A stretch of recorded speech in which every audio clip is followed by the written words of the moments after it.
Practical experience থেকে আমি বলছি, 4 জন সেন্ট্রাল বাহিনীর কমে ভোট নিতে যাওয়া মানে নিজের জীবনকে বাজি রেখে ভোট নিতে যাওয়া। কিন্তু আমি স্যার পার্টিকুলারলি বলছি, পার্শ্ব শিক্ষকদের বিষয়ে এই মুহূর্তে আমাদের কাছে অনেক তথ্য রয়েছে, আমরাও বিভিন্ন সোর্স থেকে জানার চেষ্টা করি সরকারের মনোভাব কি, কিন্তু সত্যি কথা এই মুহূর্তে মানে ফেব্রুয়ারি মাসের 15 তারিখ পর্যন্ত কিন্তু অপেক্ষা করতে হবে, যে তার আগে কিছু সরকার ঘোষণা করে, তাই না? তাহলে কি প্রাথমিক শিক্ষকরা একটা আশা করতে পারেন যে শিক্ষামন্ত্রী যেহেতু মিছিলে আসছেন, তাহলে সিনিয়র প্রাথমিক শিক্ষকদের একটা সমাধান হতে পারে ওদিন, একটা ইঙ্গিত পাওয়া যাচ্ছে বলে মনে হয়? নমস্কার বন্ধুরা, আশা করি সবাই সুস্থ রয়েছেন। বেশ কয়েকদিন পরে অত্যন্ত গুরুত্বপূর্ণ কয়েকটি বিষয় নিয়ে আজকে উপস্থিত হলাম। আমরা এর আগে জানিয়েছিলাম যে ট্রান্সফার সংক্রান্ত বিষয়ে যা যা সমস্যা রয়েছে আপনারা প্রশ্ন করুন, সেই সমস্ত প্রশ্নের সমাধান নিয়ে আমরা উপস্থিত হব। বিশেষ কিছু কারণে আমরা 2-3 দিন পিছিয়ে গেলাম। আজকে পার্টিকুলারলি আপনাদের ট্রান্সফার সংক্রান্ত যে সমস্ত সমস্যা আমাদেরকে জানিয়েছেন সেগুলো আমরা সলিউশনের একটা রাস্তা তৈরি করার চেষ্টা করব। এছাড়াও যে সমস্ত গুরুত্বপূর্ণ বিষয়গুলো রয়েছে সেটা হচ্ছে, আপনারা সবাই জানেন যে পার্শ্ব শিক্ষকরা এখনো পর্যন্ত, সেই গত 18ই ডিসেম্বর থেকে এখনো পর্যন্ত বিকাশ ভবনের সামনে তারা ধর্ণারত অবস্থায় রয়েছেন। এখন পর্যন্ত সরকারের তরফ থেকে তেমন কিছু সাড়া পাওয়া যায়নি। মাঝখানে পার্শ্ব শিক্ষকরা রক্ত দিয়ে চিঠি লিখেছিলেন, আমরা জানি। অত্যন্ত দুর্ভাগ্যজনক ঘটনা একের পর এক ঘটে চলেছে। আলটিমেট পার্শ্ব শিক্ষকদের বিষয়ে আজকে পার্টিকুলারলি কোনো তথ্য রয়েছে কিনা, বা পার্শ্ব শিক্ষকদের বিষয়ে কোনো প্রতিবাদের ভাষা রয়েছে কিনা এই মুহূর্তে, সেগুলো আমরা তুলে ধরার চেষ্টা করবো। এবং তার সাথে সাথে আপনারা ইতিমধ্যে অনেকে জেনে গেছেন যে প্রাথমিক শিক্ষক মানে শাসক ঘনিষ্ঠ প্রাথমিক শিক্ষক সংগঠন যারা, তারা আগামী 25শে জানুয়ারি একটা আন্দোলন কলকাতায় সংগঠিত করতে চলেছেন। মূলত যে দাবিটা থাকছে সেটা হচ্ছে যে প্রাথমিক শিক্ষকদেরকে হেলথ স্কিমের আন্ডারে আনতে হবে। এছাড়া প্রাথমিক শিক্ষকদের ন্যাশনাল এফেক্টের দাবিগুলো এখানে উঠে আসে কিনা সেটাও আমরা আলোচনার মধ্যে তুলে আনার চেষ্টা করবো। এছাড়া আপনারা সবাই জানেন যে সামনে বিধানসভা ইলেকশনের কথা ভেবে গত কয়েকদিন আগে ভোটকর্মী ঐক্যমঞ্চের পক্ষ থেকে একটি ডেপুটেশন ইলেকশন কমিশনের কাছে জমা দেওয়া হয়েছে। এই সংক্রান্ত সমস্ত কিছু বিষয় নিয়ে আজকে আমরা কমপ্লিটলি আলোচনা করার চেষ্টা করছি। আপনাদেরকে অনুরোধ করছি আপনারা শেষ হতে এপিসোডটা দেখার চেষ্টা করুন, আশা করি আপনারা বেনিফিটেড হবেন। আজকে এই সংক্রান্ত বিষয়ে আলোচনার জন্য আমরা আমাদের সাথে পেয়েছি বঙ্গীয় শিক্ষক ও শিক্ষাকর্মী সমিতির সহসাধারণ সম্পাদক স্বপন মন্ডল মহাশয়কে। সৌরভ, আপনাকে আন্তরিক কৃতজ্ঞতা জানাচ্ছি। আমি পার্টিকুলারলি সমস্ত দর্শকদের উদ্দেশ্যে বলি, স্বপন বাবু স্পেশালি আমাদের চ্যানেলে বারবার ট্রান্সফার সংক্রান্ত বিষয় নিয়ে, পার্শ্ব শিক্ষকদের বিষয় নিয়ে বা প্রাইভেট শিক্ষকদের বিষয় নিয়ে বারবার উনি আলোচনায় অংশগ্রহণ করেছেন, বারবার অনেক গুরুত্বপূর্ণ তথ্য দেওয়ার চেষ্টা করেছেন, গুরুত্বপূর্ণ ইনফরমেশন দেওয়ার চেষ্টা করেছেন। আজকে স্পেশালি আমি শুরুতেই স্বপনবাবু আপনাকে বলছি, আমাদের দর্শকরা 2-3 দিন ধরে ট্রান্সফার সংক্রান্ত বিষয় নিয়ে যে সমস্ত প্রশ্নগুলো করেছে সেগুলো আপনাকে আমি সেই প্রশ্নগুলো আপনার কাছে আমি তুলে দেওয়ার চেষ্টা করছি। এই সলিউশনের রাস্তা বা কি যা জানতে চাইছেন সেইগুলো যদি আপনি একটু উত্তর দিয়ে সহযোগিতা করেন, এবং তারপরে আমরা পার্শ্ব শিক্ষা এবং প্রাইমারি এবং যেটা বললাম যে ইলেকশনের ডিউটির বিষয়টা নিয়ে আমরা আসবো। স্যার, একদম শুরুতে আপনাকে আমি ক্ষমা চেয়ে নিচ্ছি যে দর্শকদের রিকোয়ারমেন্ট সবসময়ের জন্য রয়েছে যত শর্ট টাইমে এপিসোডটা কমপ্লিট করা যায়। তো সেই জন্য আমি আপনার কাছে রিকোয়েস্ট করবো যদি টু দি পয়েন্ট আনসার করা যায়। মানবেন্দ্র হালদার করেছেন, স্বপনবাবু বলেছেন যে জিটি পোর্টাল রেডি, ডিসেম্বর মাসে খুলে যাবে। এটা কি সত্যি? আমার মনে হচ্ছে এটা সত্যি নয়, আমরা এই মুহূর্তে জেনারেল ট্রান্সফার চাইছি, কি বলবেন? জেনারেল ট্রান্সফারের পোর্টাল যেটা আমরা বলেছিলাম ডিসেম্বরে রেডি হয়ে গেছে, সেটা হচ্ছে 100% সঠিক। এবং আপনি জানেন যে 22শে ডিসেম্বর, 30শে ডিসেম্বর, 15ই জানুয়ারি এবং গতকাল ছিল 20 জানুয়ারি, 20শে জানুয়ারি, 4টে লটে যে ট্রান্সফারগুলো বেরিয়েছে জেনারেল ট্রান্সফারের নাম করে, সেগুলো মূলত ছিল স্পেশাল ট্রান্সফার। এবং তারা কিন্তু জেনারেল ট্রান্সফারের পোর্টালের মাধ্যমে স্পেশাল ট্রান্সফারটাকে জেনারেল ট্রান্সফারে কনভার্ট করে করছে। পোর্টাল যে রেডি সেটা 100% শিওর। এবং এখন দেখবেন যে সমস্ত টিচারদের আইডি লক করেই কিন্তু ট্রান্সফার করা হচ্ছে। আপনি দেখবেন যখনই ট্রান্সফার অর্ডার বেরোচ্ছে তার এগেনস্টে তার যে টিচার আইডি আছে সেই আইডিটা দিয়ে কিন্তু ট্রান্সফার অর্ডার বের করা হচ্ছে। একমাত্র ওই পোর্টাল, যেটা অনলাইন পোর্টাল যেটা বলা হচ্ছে, সেটার মাধ্যমে ছাড়া এটা সম্ভব। মিউচুয়াল ট্রান্সফারের ক্ষেত্রে যেটা হচ্ছে ঠিক একইভাবে জেনারেল ট্রান্সফারের পোর্টালটা হয়েছে। বেশ বেশ।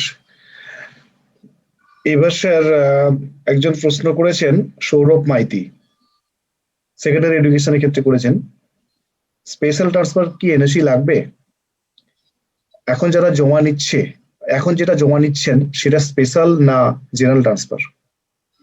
এখন বিষয়টা হচ্ছে যে এনওসি যে লাগবে না, এটা মাননীয় শিক্ষামন্ত্রীও বলেছিলেন একবার, হুম এবং আমি একাধিকবার বিভিন্ন জায়গায় সোশ্যাল মিডিয়াতে বা ভিডিওতে, ইউটিউব চ্যানেলের মাধ্যমে আমি সমস্ত শিক্ষকদের বার্তা দেওয়ার চেষ্টা করেছি যে এখন যে কোনো ধরনের ট্রান্সফারের জন্য এনওসি লাগছে না, এটা স্পষ্ট করে বলা উচিত।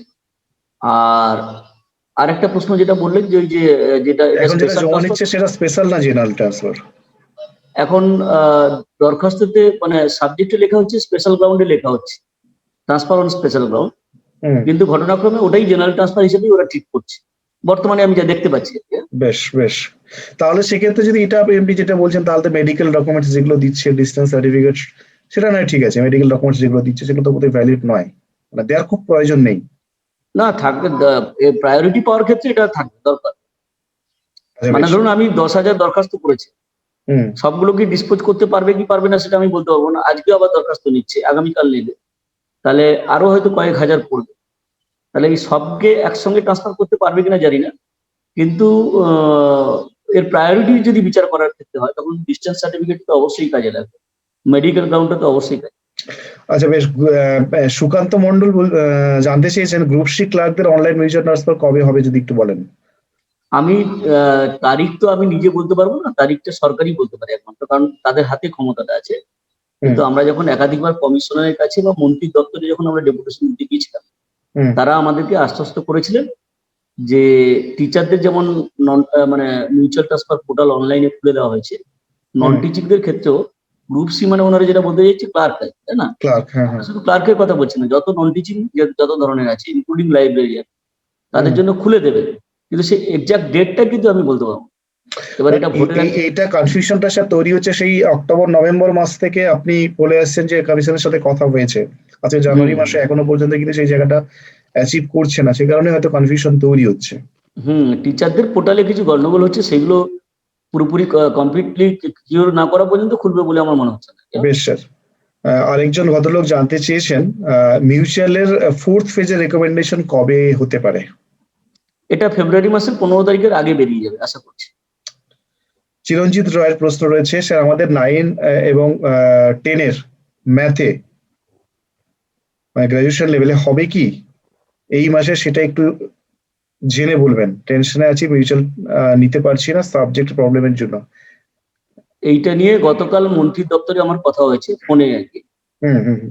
তো ওনারা চেষ্টা করছেন এই মাসে ঢোকানোর জন্য, মানে এই মাসে যে IOSMS পোর্টাল যখন খুলবে আর কি, হুম সেই সময় ওটাকে ইনসার্ট করার চেষ্টা করছে।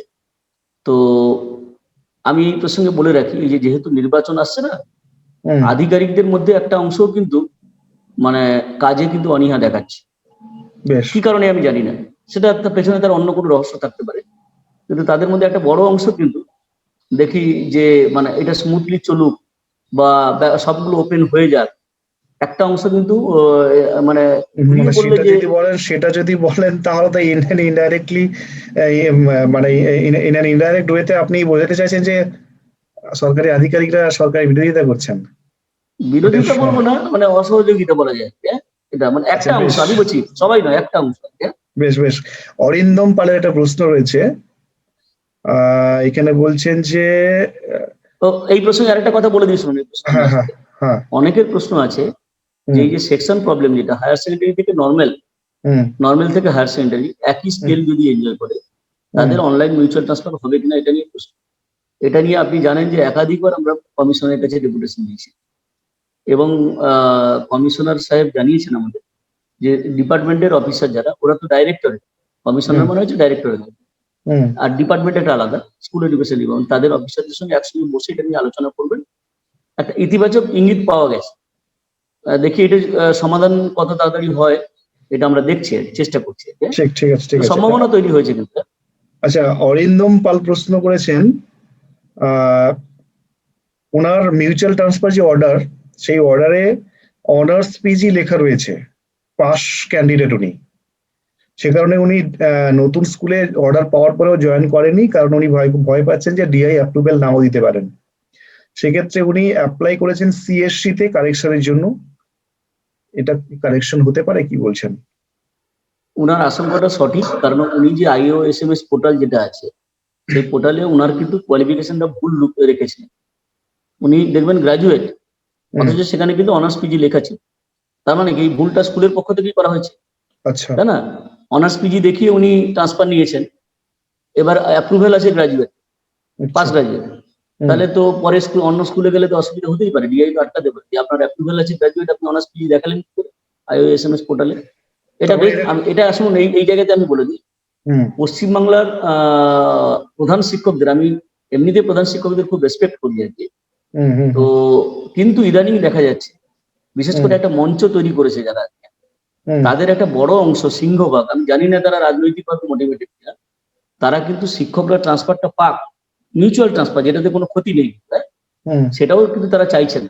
এবং তারা কি করেছে, যে বিভিন্ন জায়গায় তাদের যে পোর্টালে যে মানে যে পার্সোনাল ডেটা দেওয়া আছে, সেই হুম। ডেটা কিন্তু ভুলভাল ঢুকিয়ে রেখেছে। নর্মাল সেকশনের টিচারকে HS সেকশনের টিচার বলে দেখাচ্ছে। না স্যার, এটা কমপ্লিট ইনফরমেশন ছাড়া বোধহয় এই এই প্রশ্নটা তোলা না, উচিত এটা নয়। আমার কাছে, আমি বলছি এটা রাজ্য থেকে, আমি তো বলছি অ্যাভারেজ তো 100 ফোন আসে প্রতিদিন। হুম শিক্ষক শিক্ষিকারা অভিযোগ করছে যে আমি হেডমাস্টারকে বলছি যে আমার হুম এটা কারেকশন করে দিন, আমার প্রোফাইলের মধ্যে ইমেল আইডিটাকে অ্যাড করুন। তারা হুম। সহযোগিতা করছে, বলে আমরা করবো। শিক্ষা দপ্তরের অর্ডার দেখি, শিক্ষা দপ্তরের অর্ডার দেখলি না তবে। স্যার, এটা যদি স্পেসিফিক ইনফরমেশন আপনার কাছে থাকে, আমাদের কাছে থাকলে আমরা এই বিষয়ে আলোচনা করতে সুবিধে হতো। হুম আমরা হুম এই বিষয়ে আর আসছি না। আচ্ছা, আরেকজন ভদ্রলোক প্রশ্ন করেছেন, আখি, আচ্ছা, ভদ্র মহিলা প্রশ্ন করেছেন, ম্যাডাম আখি দাস, IOSMS এ মিউচুয়াল ট্রান্সফারের সাইটে ওটিপি ঠিক সময় আসছে না, মানে অনেকদিন পর আসে এই সলিউশনে, আপনি এর আগে বলেছেন, এটা কি বলবেন? এখন গ্রাম বাংলাতে বিভিন্ন জায়গায় নেট কানেকশনটা যে সব জায়গায় সমান আছে সেটা আমরা বলতে পারবো না। ওয়েবসাইটে কোনো প্রবলেম আছে কিনা? ওয়েবসাইটে কোনো প্রবলেম নেই, ওটিপি তাহলে যাওয়ার এক্ষেত্রে ক্ষেত্রে। একদম ডাইরেক্টলি আমি বলতে চাইছি যে আপনি যেটা বলছেন যে যারা এই ধরনের প্রবলেম ফেস করছেন, আপনারা কাইন্ডলি সাইবার কাফে হোক বা আদার্স কোনো ভালো স্পিড রয়েছে, নেটওয়ার্ক ভালো রয়েছে, সেই জায়গা থেকে আপনারা অ্যাক্সেস করুন, হুম এটা হুম বলার। আচ্ছা, হুম। প্রাইমারি টিচারদের ট্রান্সফারের পোর্টাল স্টার্ট হচ্ছে না কেন, কি বলবেন? অত ওটা সময় লাগবে, একটু দেরি আছে, ওটা হবে, সময় লাগবে। আচ্ছা, রোহিত্রী সিনহা জানতে চেয়েছেন স্পেশাল ট্রান্সফারের লিস্ট কবে বেরোতে পারে? অলরেডি তো কালকে একটা বেরিয়েছে, এবং এটা যেটা আমরা জানতে পেরেছি সেটা হচ্ছে এবার থেকে সব টিচারদের ইমেল আইডিতে চলে যাচ্ছে ট্রান্সফার অর্ডারটা। হুম যেমন মিউচুয়াল ট্রান্সফার পেলে তারা কিন্তু ইমেলে চলে যায়, সঙ্গে হুম সঙ্গে তারা জানতে পারে যে তার ট্রান্সফার অর্ডারটা হয়ে গেছে। ঠিক একইভাবে স্পেশাল ট্রান্সফার, যেটাকে জেনারেল ট্রান্সফার করছে আর কি, সেটা হুম। কিন্তু আবার ইমেল আইডিতে চলে যাচ্ছে টিচার। কালকে একটা বেরিয়েছে, সেই লিস্ট কিন্তু বাইরে আসে। বেশ।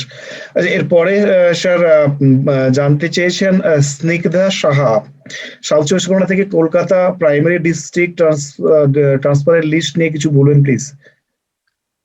প্রাইমারি টিচারদের যে লিস্ট যেটার কথা বলছে, পেন্ডিং কেস যেগুলো 8টা জেলাতে এখনো বাকি আছে, সেগুলো কাজ দ্রুততার সঙ্গে চলছে।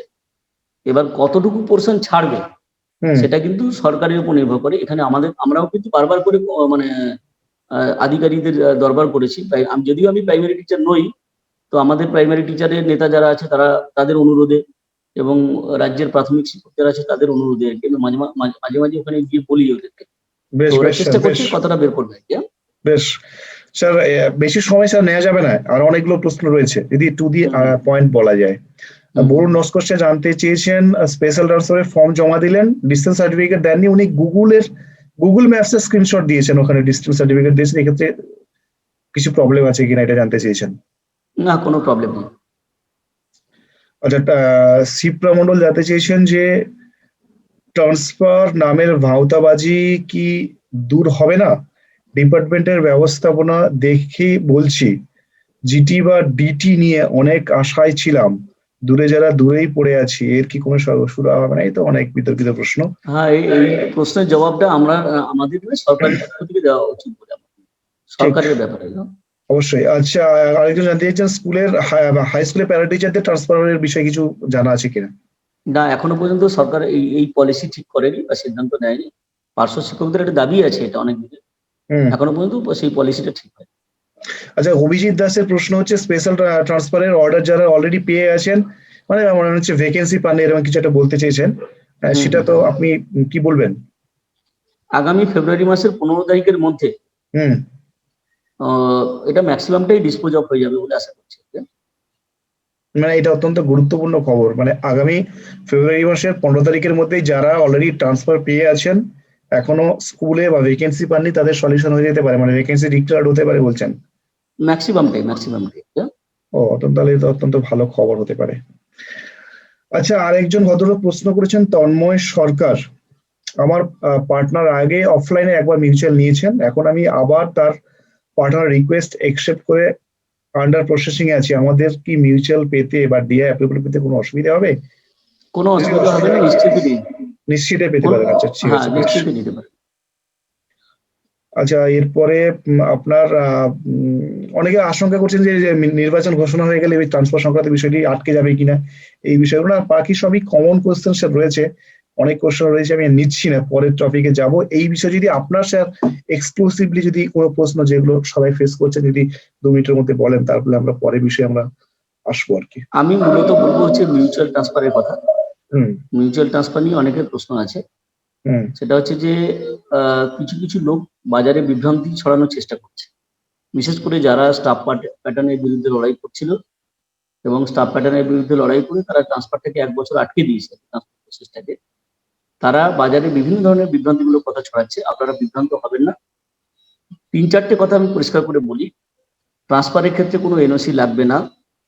এনওসি ছাড়া যদি কোনো স্কুল রিজিট না দিতে চায়, আপনারা বোর্ডে জানান, ডিআই কে জানান, এটা একটা ব্যাপার গেল। আর দ্বিতীয় প্রশ্ন যেটা হচ্ছে যে কেউ কেউ প্রশ্ন তুলছেন যে আগে অফলাইনে যদি কেউ ট্রান্সফার নিয়ে নেন, তাহলে অনলাইনে তিনি আরেকবার নিতে পারবেন কিনা। আমি বলেছিলাম হ্যাঁ, নিতে পারবেন।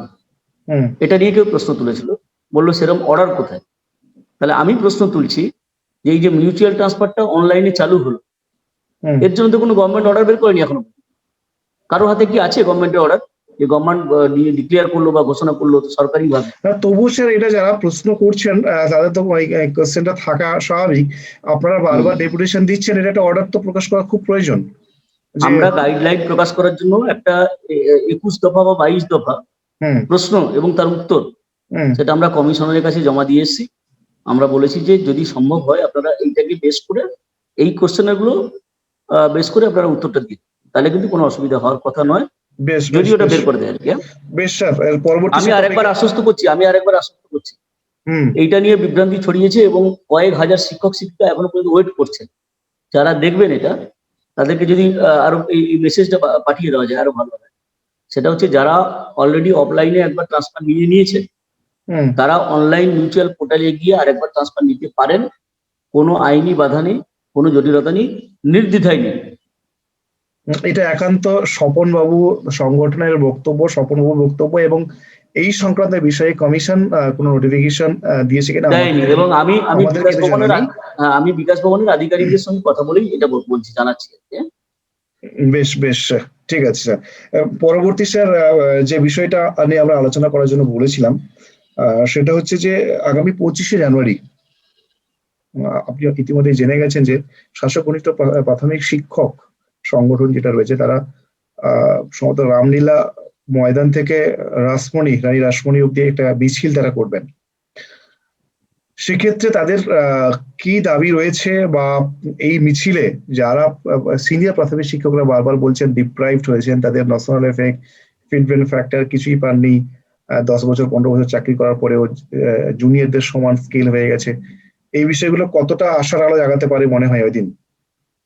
এখন শুনুন, ওরা কি উদ্দেশ্য নিয়ে মিছিল ডেকেছে সেটা তো আমি বলতে পারবো না, কিন্তু সোশ্যাল মিডিয়াতে যা দেখতে পাচ্ছি তাতে করে ওরা একটা দাবি করেছে, মানে 1 নম্বর দাবি যেটাকে বলা হয় সেটা হচ্ছে যে প্রাথমিক শিক্ষকদের ওয়েস্ট বেঙ্গল হেলথ স্কিমের অন্তর্ভুক্ত করার দাবিতে প্রাথমিক শিক্ষকদের মিছিল, এবং এটা সরকারপন্থী শিক্ষক সংগঠন যেটা তৃণমূল প্রাথমিক শিক্ষক সমিতি যেটা আছে তারা করছে।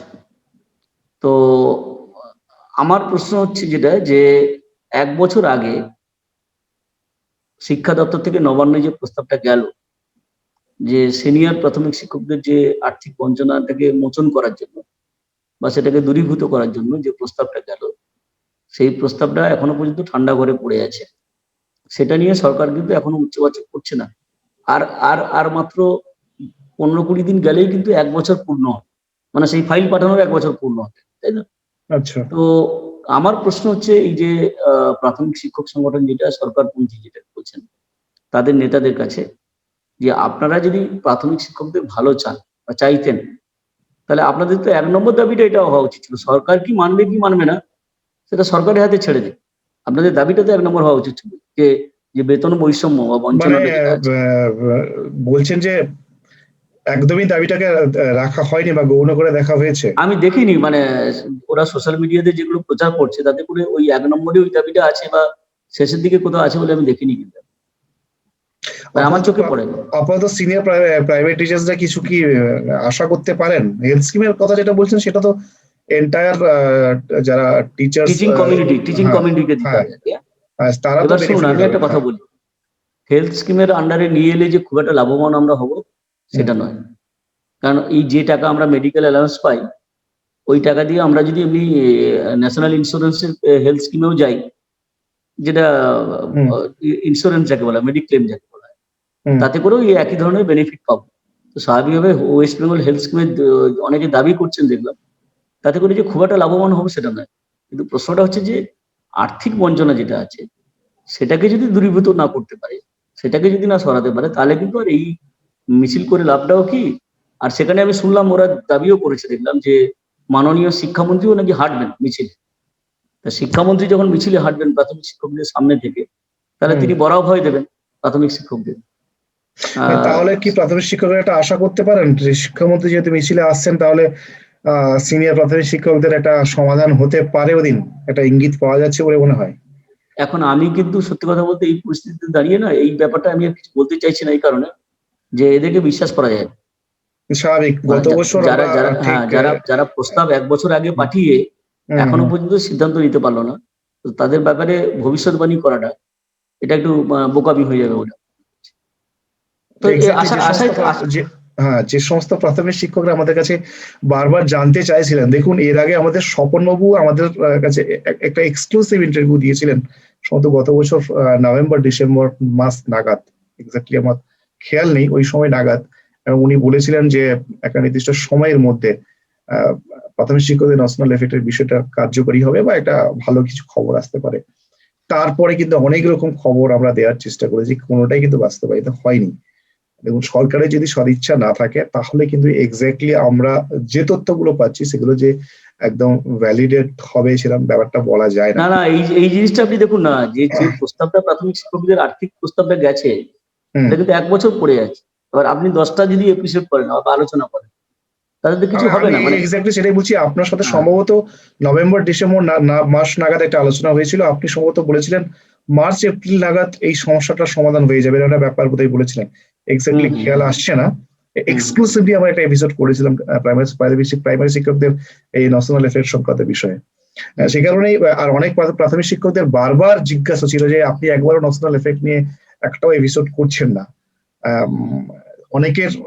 অনেক প্রাথমিক শিক্ষকদের প্রশ্ন ছিল যে উস্থি যে প্রাইমারি টিচার্স অ্যাসোসিয়েশন রয়েছে তাদের সাথে কথা বলে যদি তারা কিছু আন্দোলন করছেন কিনা সেই সংক্রান্ত বিষয়ে যদি এপিসোড করা যায়, আমরা কানেক্ট করার চেষ্টা করেছিলাম, কিন্তু সেরকম ভাবে আমরা কোনো এপিসোড এখন পর্যন্ত করে উঠতে পারিনি। আগামী একটা কথা আমি বলি, এই প্রসঙ্গে একটা কথা বলি, হ্যাঁ, হেলথ স্কিম ঘোষণা করলে শিক্ষকরা কিন্তু হয়তো এটাকে মানে মন্দের ভালো হিসেবে নিয়ে নিতে পারে, কিন্তু আর্থিক ব্যাপারটা যদি অ্যাড্রেস না করে সরকার, তাহলে কিন্তু খুব একটা কিছু লাভ হবে না। সরকার যেটা যে বেনিফিট পেতে চাইছে সরকার, সেদিক দিয়ে কিন্তু খুব একটা লাভ হবে না আমার যতটুকু ধারণা। বেশ বেশ, আপাতত কি হয় আগামী 25 তারিখ অবধি প্রাথমিক শিক্ষকদের চোখ থাকবে নিশ্চিত ভাবে। পরে যে এই বিষয়টা রয়েছে অত্যন্ত সেন্সিটিভ এবং অত্যন্ত গুরুত্বপূর্ণ একটি বিষয়, আপনি এর আগে আমি স্পেশালি এই জীবন পার্সোনাল পক্ষ থেকে অনেকবার কভার করেছি। মানে গত 18 ডিসেম্বর থেকে সম্ভবত পার্শ্ব শিক্ষকরা, আপনারা সবাই জানেন যে বিকাশ ভবনের সামনে এখনো ধর্ণারত অবস্থায় রয়েছেন। আগে পার্শ্ব শিক্ষকদেরকে নিয়ে কন্টিনিউ এপিসোড করেছি, কিন্তু এই রিসেন্ট টাইমে যদি আপনারা একটু খেয়াল করে দেখেন সেরকম কিন্তু এপিসোড করছি না, কারণ আমরাও সত্যি সত্যি টায়ার্ড হয়ে পড়েছি। এতবার এত রকম ভাবে বিষয়গুলোকে তুলে ধরার চেষ্টা করেছি, এত রকম ভাবে বিভিন্ন তথ্য দেওয়ার চেষ্টা করেছি, কিন্তু বাস্তবে কিন্তু কিছু রূপায়ণ হয়নি, বাস্তবায়িত কিছুই হয়নি। শুধুমাত্র পার্শ্ব শিক্ষকরা একটা আশা পেয়েছেন, আমরা সেই খবর দিয়েছি, আলটিমেট তারা ফ্রাস্ট্রেটেড হয়েছে। আজকে প্রায় 33-34 দিন হয়ে গেল, এখনো পর্যন্ত পার্শ্ব শিক্ষকদের কিছু শুরু হলো না। মর্মান্তিক ভাবে আমরা কয়েকদিন আগে শুনলাম যে রক্ত দিয়ে তারা চিঠি লিখেছেন মাননীয় মুখ্যমন্ত্রীর কাছে, এখনো পর্যন্ত কিছু হলো না। কি বলবেন স্যার আপনি, পার্টিকুলারলি একজন শিক্ষক হিসেবে সর্বোপরি, তারপরে তো আপনাদের সংগঠনের কথা বলবেন। না, পার্শ্ব শিক্ষকদের ব্যাপারটাতে আমরা প্রথম থেকে সহানুভূতিশীল এবং ওদের আন্দোলনে বিভিন্ন সময় আমরা গিয়ে দাঁড়ানোর চেষ্টা করেছি। আপনি জানেন যে এই সরকারই কেন্দ্রের কাছে যখন ওই প্যাবের মিটিং, তখন একটা বেতন বৃদ্ধির জন্য একটা প্রস্তাব দিয়েছিল।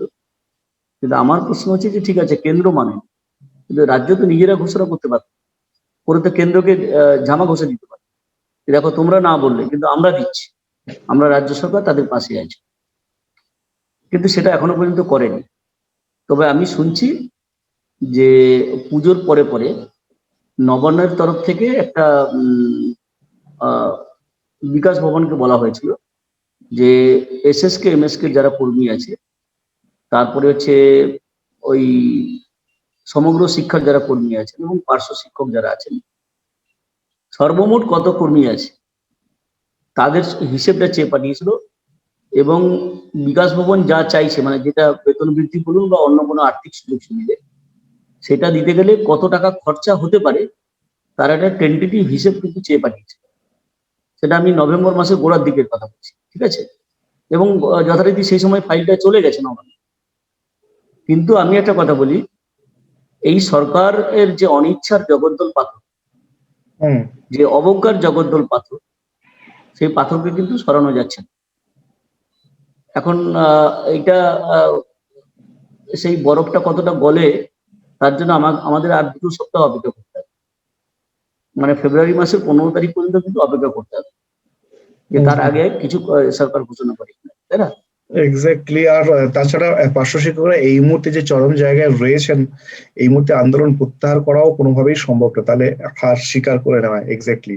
আর না, ওদেরকে তো আমি বলেছি, ওদের নেতৃত্বকে আমি অনুরোধ করেছি যে আপনারা কোনো মতেই তুলবেন না, প্রয়োজন হলে আরো একটু অন্যরকম ভাবুন, যেমন রক্ত দিয়ে চিঠি লেখা বলছেন, এবার লাগাতার অনশন শুরু করুন নির্বাচন ঘোষণা হওয়ার আগে পর্যন্ত, যাতে করে সরকার নিশ্চিত নিশ্চিত এর আগে একটা কথা আমি বলার চেষ্টা করেছিলাম স্পেশালি, যে সরকারের নীতির মধ্যেই কিন্তু পড়ে কোনো জিনিস কিন্তু সহজে দেন না। মানে 34 দিন অবস্থান বিক্ষোভ করছেন, হয়তো আর 20 দিন পরে হয়তো সরকার ডাকবেন, এরকম কিন্তু হতে পারে, না হওয়ার কিছু নেই।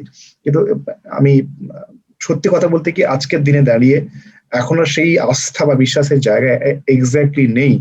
অনেক তথ্য আমাদের কাছেও কিন্তু আছে এই মুহূর্তেও, কিন্তু সেগুলো আমরা সত্যি সত্যি আর শেয়ার করতে চাই না। তবে তন্ময় বাবু, আমি এই প্রসঙ্গে একটা ছোট্ট কথা জুড়ে দিতে চাই, যে সরকারপন্থী পার্শ্ব শিক্ষক যারা আছে, আমি ফেসবুকে দেখলাম তাদের কোন একজন নেতা মাননীয় শিক্ষামন্ত্রীর বাড়িতে দেখা করতে গেছিলেন পরশু, ঠিক আছে? কিন্তু আমার মনে হয়েছে কোথাও একটা, যে তাদেরও আন্তরিকতার মধ্যে কোথাও একটা ঘাটতি আছে। শিক্ষামন্ত্রীর বাড়িতে গিয়ে ওখান থেকে ফিরে এসে অন্যরা যারা আন্দোলন করছে, না আমি বলছি অন্যরা যারা আন্দোলন করছে তাদেরকে কটাক্ষ করা বা তাদেরকে বিদ্রুপ মন্তব্য করা, সেটা তো মানে শালীনতার মধ্যে পড়ে না। 1, 2 নম্বর, যে তারাও চেষ্টা করছে, এটা আরো বেশি করে দেখানো উচিত ছিল, যে দেখো আমরা সরকারপন্থী হলেও আমরা চেষ্টা করছি। সেটা না করে দেখলাম যারা আন্দোলন করছে তাদেরকে কটাক্ষ করছে, আক্রমণ করছে। ঠিক আছে, ওটা তাদের দুর্ভাগ্যজনক আর কি, সংগঠনের স্ট্র্যাটেজি, সেই বিষয়ে আমি বলছি না। কিন্তু আমি স্যার পার্টিকুলারলি বলছি, পার্শ্ব শিক্ষকদের বিষয়ে এই মুহূর্তে আমাদের কাছে অনেক তথ্য রয়েছে, আমরাও বিভিন্ন সোর্স থেকে জানার চেষ্টা করি সরকারের মনোভাব কি, কিন্তু সত্যি কথা এই মুহূর্তে সেই সমস্ত বিষয়গুলো শেয়ার করার মতো সাহস নেই। তার কারণ পার্শ্ব শিক্ষকরা যেভাবে আস্তে আস্তে করে ডিমোটিভেটেড হয়েছেন একের পর এক, এরপরে আর কোনো তথ্য বোধহয় বলা উচিতই নয়। আমি আপাতত বলবো পার্শ্ব শিক্ষকদের একটাই কথা, যে আন্দোলন চালিয়ে যাওয়া ছাড়া রাস্তা নেই, শুধু সময়ের অপেক্ষা করা। আপনি আরেকটা জিনিস দেখুন না, যে হায়ার সেকেন্ডারিতে যে কন্ট্রাকচুয়াল টিচার আছে, ওই যে সমকাজে সমবেতনের একটা অর্ডার দিয়েছে হাইকোর্ট, সেটা নিয়ে কিন্তু সরকার উচ্চবাচ্য করছে। অদ্ভুত ব্যাপার এটা। সেটা নিয়েও তারা কিন্তু সব কোয়ালিফাইড, ম্যাক্সিমাম হচ্ছে মাস্টার ডিগ্রি হোল্ডার, কেউ কেউ ডক্টরেটও আছে, এমফিল আছে। তো তাদের একটা মিনিমাম, যে একটা এইচএস স্কুলের মিনিমাম একটা কন্ট্রাকচুয়াল টিচারদেরও যে মাইনে যে বেঁধে দেওয়া, সেটা কিন্তু সরকার করছে না। সংখ্যাটা তো বেশি নয়, 800-র কাছাকাছি হবে, তাই না? সেটা অ্যাডিজ করতে পারতো। ঠিক ঠিক ঠিক। স্যার অনেক সময় হয়ে গেছে, একদম সংক্ষেপে স্যার যদি বলেন, আপনারা ভোট কর্মী ঐক্যমঞ্চের পক্ষ থেকে একটা ডেপুটেশন দিলেন ইলেকশন কমিশনের সম্ভবত গত পরশুদিন, গতকাল গতকাল গতকালকে দিয়েছেন। আচ্ছা, কি বলবেন এই বিষয়ে একদম সংক্ষেপে স্যার, তারপরে শেষ করব। হ্যাঁ, আপনারা জানেন যে পঞ্চায়েত ইলেকশন গত 2018 সালে যে পঞ্চায়েত ইলেকশন হয়েছিল, সেই পঞ্চায়েত ইলেকশন থেকেই কিন্তু আমাদের যাত্রা শুরু, এবং ইতিমধ্যে আমরা 3 বছর অতিবাহিত করেছি। এবং রাজ্যের যারা ভোট কর্মী আছেন, তাতে শিক্ষক, শিক্ষিকা এবং শিক্ষাকর্মী যেমন আছেন, ঠিক একইভাবে সরকারি কর্মচারীরা আছে, ব্যাংকের কর্মচারীরা আছে, এলআইসির কর্মচারীরা আছে, কেন্দ্রীয় সরকারের যে বিভিন্ন অফিস আন্ডারটেকিং যেগুলো আছে তার যে কর্মচারী সবাই আছে। ওই জন্য আমাদের নামটা হচ্ছে ভোট কর্মী। কোনো অনুরাগী বা শিক্ষানুরাগী এই ধরনের কিছু ব্যাপার না, শিক্ষকদের ব্যাপারটা না, শিক্ষক এবং কর্মচারী সবাইকে মিলিয়ে হচ্ছে ভোট কর্মী। ওই জন্য নামটা আমরা ভোট কর্মী দিয়েছি। আমাদের লড়াইটা সারা রাজ্য দেখেছে।